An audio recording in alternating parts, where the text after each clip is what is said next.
Kung walang tinatago, buksan ang records. Ipakita ang accounts. Pero bakit hindi ginagawa? Bakit patuloy ang pag-iwas? If there is nothing to hide, there is no reason to hide. There is no reason to obstruct.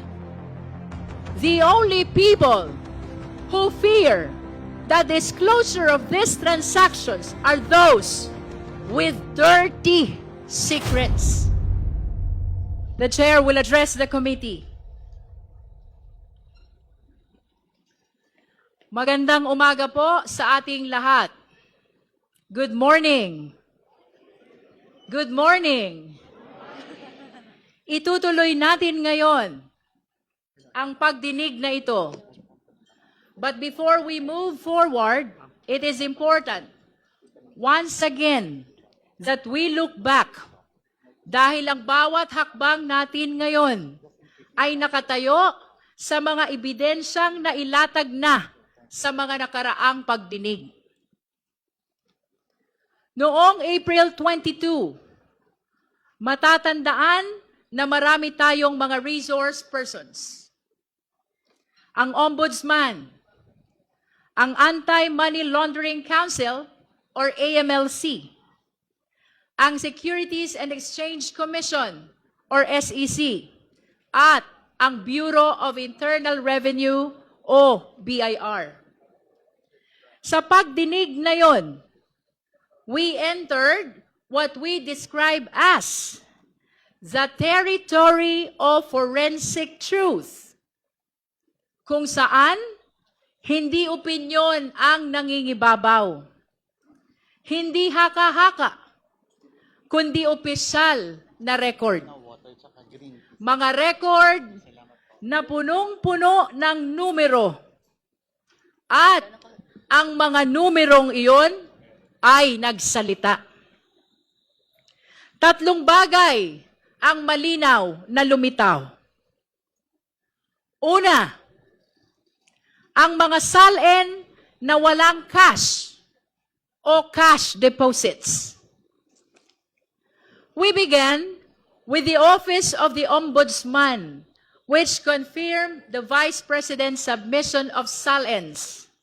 Ito yung tinatawag natin na Statement of Assets, Liabilities, and Net Worth.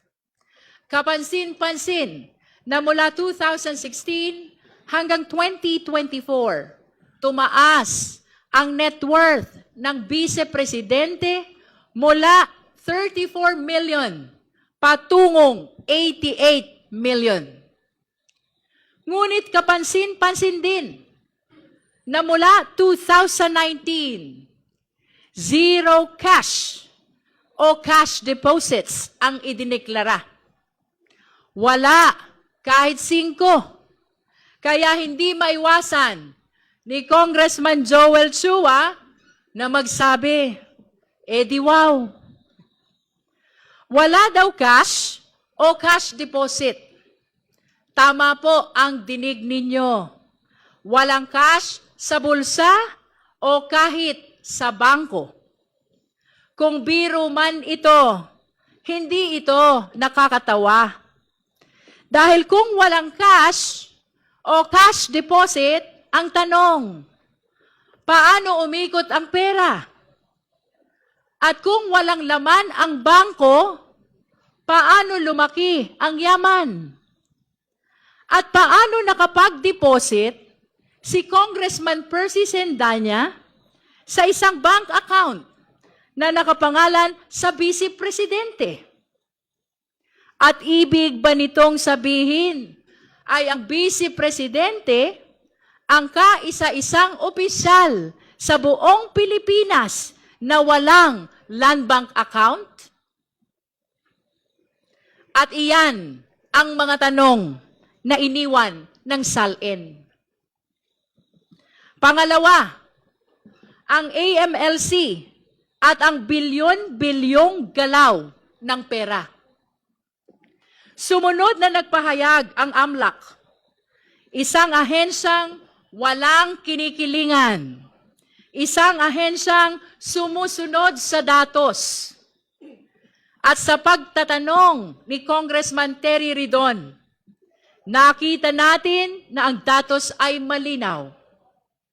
Kinumpirma ng AMLAC ang mahigit 630 covered transactions at 33 suspicious transactions na nagkakahalaga ng kabuang 6.7 billion pesos.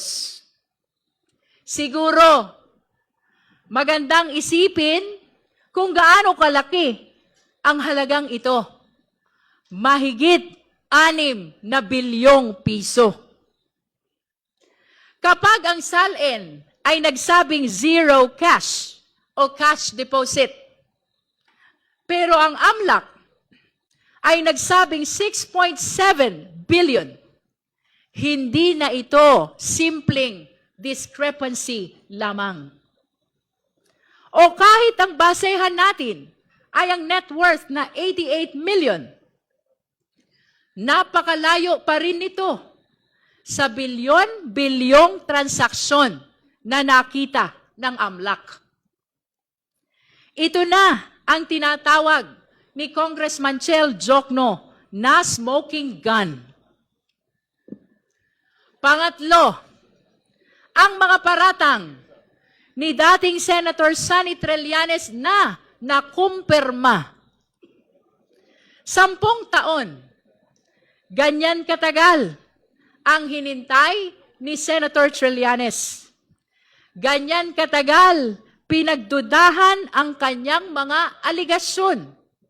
Mga aligasyong patungkol sa mga bilyon-bilyong piso na pumasok sa mga account ng mga Duterte. Ngunit noong April 22, ang mga ito ay hinarap at nakumpirma. Pumili ng mga transaksyon at lahat ng ito ay kinumpirma. 18 out of 18. 18 sa 18. Pero, nang binilang muli, mali pala. Dahil ang totoo, 19 out of 19 ang confirmed transactions. Hindi ito tsamba. Hindi ito coincidence. Ito ay kumpirmasyon. Dati, parang chismis lang. Ngayon, may official record na. At nang mag-match ang mga paratang ni Senator Trillanes at ang official record, lalo pang luminaw ang katotohanan. Sa madaling salita, SALN, AMLC report, at ang paliwanag ni Senator Trillanes, iisang direksyon ang tinuturo. At gaya ng sinabi ni Deputy Speaker J.J. Suarez, hindi talaga tumutugma ang kwento sa kwenta. At sa puntong yun, mabigat ang binitiwang tanong ni Congressman Benny Abante. Sinasabi nyo, simpleng buhay? Pero paano naging simple kung milyon-milyon ang payout?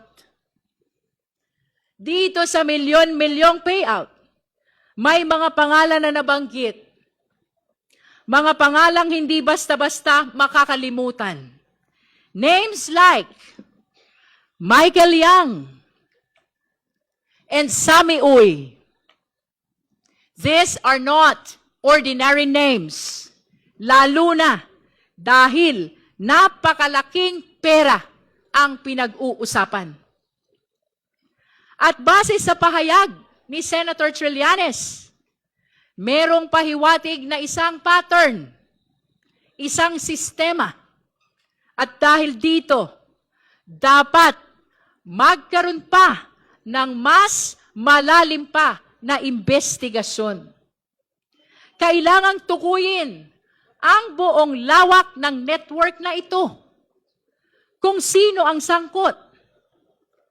Paano gumalaw ang pera? Saan ito nagmula? Hindi ito pwedeng baliwalain. This warrants a separate, focused, and full-scale investigation. In this light, we humbly invite the attention of the AMLC, the NBI, the DOJ, and the Ombudsman. At pagkatapos ng diskusyon patungkol sa SALN, sa AMLC report, at sa pahayag ni Senator Trillanes, tumuloy tayo sa ibang ebidensya. We also examined corporate records through the SEC. At ang bumuluga sa atin ay isang malinaw na palaisipan. Nakita natin na may kumpanyang nabanggit sa SALN na hindi naman kinikilala ang Vice Presidente bilang stockholder. Napaisip tuloy tayo na baka ang mga pangalang nakalista ay mga anino o dami lamang. Mayroon namang isang kumpanya na nagmamalaki ng gross income.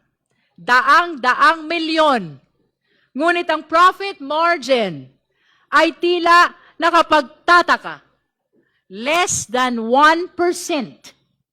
Habang ang ibang kumpanya naman ay wala talagang kita at puro net losses.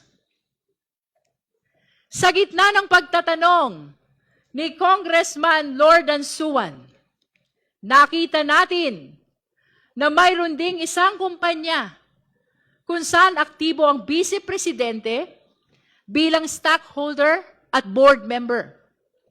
Kaya bumabalik ang tanong, maaari ba na maging aktibo sa negosyo ang isang nakaupong Vice Presidente? Maaari ba na maging public servant sa umaga at negosyante sa gabi? At pagkatapos ng mga usaping ito, dumako tayo sa kahon. Isang selyadong kahon mula sa BIR. Punong-puno ng ebidensya. Ngunit nananatiling sarado, nananatiling selyado. Nandyan daw ang mga report ng Vice Presidente sa kanyang mga kinita sa mahabang panahon.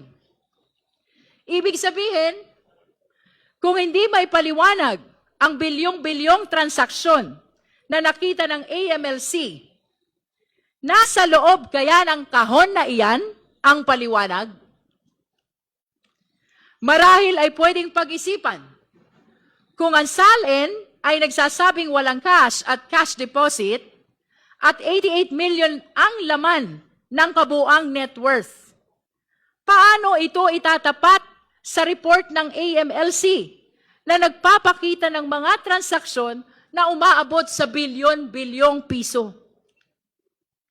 At kung ang negosyo ay lugi, ayon sa SEC, at ang sahod bilang Vice Mayor, Mayor, at Vice Presidente ay hindi naman aabot sa 100 milyon, saan? Saan ang galing ang bilyon-bilyong transaksyon? Ang tanong, mga iginagalang na mambabatas, mga minamahal nating kababayan, ang tanong, nasa loob ba ng kahon ang kasagutan? Bagamat pansamantalang ipinagpaliban ang pagbukas ng selyadong kahon, malinaw sa ating lahat, ang kahong iyan ay hindi lamang kahon ng papel. Iyan ay kahon ng napakaraming katanungan. Katanungan na dapat sagutin at dapat suriin sa tamang panahon. Pagkatapos ng mga revelasyong ito, agad-agad nag-react ang kampo ng Vice Presidente. Muli, 3 punto ang malinaw sa reaksyon nila. Una, sabi ng mga abogado, handa raw sumagot ang Vice Presidente. handa raw siyang humarap, pero sa Senado. Hindi dito, kundi sa Senado. Ang upuan ng Vice Presidente ay nananatiling bakante. Napaisip tuloy tayo, kung doon siya sasagot, hindi ba't kinikilala na rin niya na meron ng sapat na ebidensya dito at patungo na talaga sa Senado ang kasong ito? Pangalawa, tungkol sa mga naibunyag ng AMLAC, lalo na yung 6.7 billion, hindi raw nila sinasabing tama o mali ang mga numerong ito. Ngunit ang payo nila, be cautious. Mag-ingat daw tayo. Mag-ingat. Naalala tuloy natin si John Lloyd Cruz sa kanyang karakter na Popoy. Kapag pinapayuhan tayo ni Popoy na mag-ingat, damang-dama natin ang pagmamahal. Yan talaga ang paalala ni Popoy. Ingat tayo lahat. Pero dito, ang bilin nila na mag-ingat tayo ay mukhang hindi galing sa malasakit. Tila isang babala. O baka nga, isang babala. Mag-ingat. Sa harap ng bilyon-bilyong piso, iyan ang sagot. Napakasimple ng tanong, may pera ba o wala? Mayroon bang 6.7 billion na gumalaw sa ilalim ng mga pangalan nila? At kung mayroon, saan galing? Tapos tayo ang mag-iingat? Be cautious daw? Anong klaseng sagot yan? Mag-ingat daw kasi baka raw bloated ang 6.7 million na binanggit ng AMLAC. At baka paikot-ikot lamang ang pera, kaya lumaki ng ganito. Theoretically, posible. Pero isipin natin, mga kasama sa komite, sinong matinong tao ang gagawa niyan? Anong klaseng tao ang paglalaroan ang pera ng ganoon? Paikot-ikot? Palipat-lipat? Inflow? Outflow? Sa loob ng napakaraming taon. Para ano? Para umabot sa bilyon-bilyon. O baka naman, ito na nga ang binabanggit ni Congressman Sia Adjong na nilalabhan na ang pera. Ayon sa kanya, ang paulit-ulit na labas-pasok ng pondo ay senyales ng money laundering. At kung ganoon, lalo itong dapat ipaliwanag. Kaya malinaw ang panawagan. Huwag manghula, huwag mag-assume. Ang Vice Presidente mismo ang dapat magpaliwanag. Kung walang tinatago, buksan ang records. Ipakita ang accounts. Pero bakit hindi ginagawa? Bakit patuloy ang pag-iwas? At ang pangatlo, sa reaksyon ng defense team. Ito na nga, may bagong reklamo na naman daw na inihain sa Office of the City Prosecutor. Bagamat wala pa tayong natatanggap na opisyal na kopya ng nasabing reklamo, let me say this, handa tayong harapin ito. Pero pansinin natin, kung totoo ang mga ulat, ang tinutumbok ng reklamo ay ang sapina natin at ang proseso ng paglabas ng AMLAC report. Hindi ang nilalaman ng AMLAC report. Klaro. hindi itinatanggi ang mga bilyones na nabanggit sa AMLAC report. At tila inaamin na may bilyon-bilyon talagang tinatago. At ang tanging reklamo lamang, bakit ninyo kami binulabog? Magreklamo na sila hanggat gusto nila. Ngunit hindi nito mababago ang isang simpleng katotohanan. Ang konstitusyon ang pinakamataas na batas. At ayon sa konstitusyon, lahat ng opisyal ay dapat may pananagutan sa taong bayan sa lahat ng oras. Anumang limitasyon na nilikha ng ordinaryong batas kasama ng Bank Secrecy Law ay hindi maaaring manaig laban sa mandato ng konstitusyon para sa public accountability. At tayo sa komiting ito, ang boses ng utos na iyan. Kaya nga, pwede tayo mag-issue ng nararapat na sabina. At lalo na, sa kaso ng impeachment, pwede nating hingiin ang report ng Anti-Money Laundering Council. Mga kagalang-galang na mambabatas, mga minamahal na kababayan, dagdagan pa natin ito and listen to this. Hindi nilikha ang Bank Secrecy Law para maging taguan ng hindi maipaliwanag na yaman. Ang layunin ng Bank Secrecy Law ay protektahan ang lehitimong deposito. Hindi pagtakpan ang kahinahinalang galaw ng bilyon-bilyong piso. Ang papel ng AMLAC ay siyasatin ang mga kahinahinalang transaksyon at iulat ang mga ito sa kinauukulan dahil ang pagpapalabas ng katotohanan ay hindi paglabag, kundi pagsunod lamang sa mas mataas na prinsipyo ng pananagutan. If there is nothing to hide, there is no reason to hide. There is no reason to obstruct.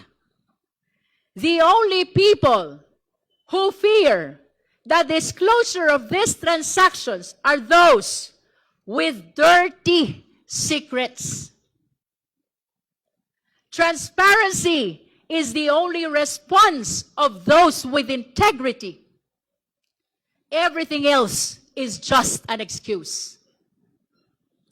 At tandaan natin, dati pa nilang sinubukan na harangin sa kagalang-galang na Korte Suprema ang kapangyarihan ng komite na mag-issue ng sabina. Pero hanggang ngayon, walang temporary restraining order o kahit direktiba galing sa Supreme Court. Kaya malinaw, we shall proceed. At yan ang tatlong bagay na ginawa nila. Una, nagdeklara sila na handa silang sumagot sa Senado. Pangalawa, sinabihan tayo na mag-ingat daw tayo. At pangatlo, ang pag-file ng panibagong reklamo laban sa atin. At ngayon, narito na tayo sa puntong ito. April 29, itutuloy natin ang pagdinig. Kung ang nakaraan ay tungkol sa numero, ang pagdinig ngayon tungkol sa pagkatao. Hindi lamang kung saan napunta ang pera, kundi sino ang may hawak nito. Hindi lamang transaksyon, kundi ang intensyon. Today, this committee will therefore continue its pursuit of the truth. Sisimulan natin sa selyadong kahon na galing sa BIR. Isang kahon na naglalaman ng mga dokumento na maaaring magbigay linaw sa mga katanungan natin. Pero hindi tayo titigil dyan. Dahil pagkatapos niyan, pupunta tayo sa mas malalim at nakababahalang usapin. We will examine allegations involving threats, intimidation, possible violence, destabilization. Ang karatang na, kung totoo, ay hindi lamang nakakaalarma, kundi lubhang mapanganib para sa ating lahat. May mga video, may mga salita, may mga pahayag na kailangang patunayan. Kaya inaasahan nating marinig ang paliwanag ng NBI, National Bureau of Investigation. Sila ang magdadala ng mga video. Sila ang tutulong sumagot sa mga karagdagang katanungan tungkol sa mga ito. So let us be clear. This is no longer just about discrepancies. This is now about character. Sino ba talaga ang vice-presidente? Siya ba talaga ito? Ang vice-presidente? Ang ikalawang pinakamataas na opisyal ng Republika ng Pilipinas na malinaw na nagbanta sa buhay ng presidente, na nag-utos na patayin ang presidente. Siya ba itong uhaw sa karahasan na nakuha pang magsalita tungkol sa pagpugot ng ulo ng presidente? Is she a public servant, bound by the same laws as the person on the street, or one who believes she is above the law? Siya ba ay lingkod bayan na yumuyuko sa batas, o isang makapangyarihang tao na gustong paluhurin ang batas? Ano ba talaga ang kanyang tunay na kulay? Iyan ang tanong natin sa araw na ito. Iyan ang susubukin nating sagutin. At sa huli, babalik tayo sa pinakasimple, ngunit pinakamabigat na tanong. Sa prosesong ito, sa gitna ng mga paratang laban sa vice-presidente at sa gitna ng mga ebidensya, karapat-dapat ba siya sa posisyon niya? Is she still fit in her position as Vice President of the country? Gaya ng lagi nating sinasabi, wala tayong papanigan, kundi ang katotohanan. Saan man tayo dalhin ng ebidensya, doon tayo susunod. Gaano man ito kalayo, gaano man ito kahirap, doon tayo pupunta. Our mandate is clear. Our resolve is firm, guided by the Constitution, anchored on evidence, and faithful to the trust of the Filipino people, and above all, led by the clear voice of our conscience. We shall continue this hearing. Ang sabi ng kampo ng vice-presidente, let us be cautious. Mag-ingat daw tayo. Ang sagot natin, let us be truthful. Magpakatotoo tayo. With that, maraming salamat po. We direct the committee secretary to call the case.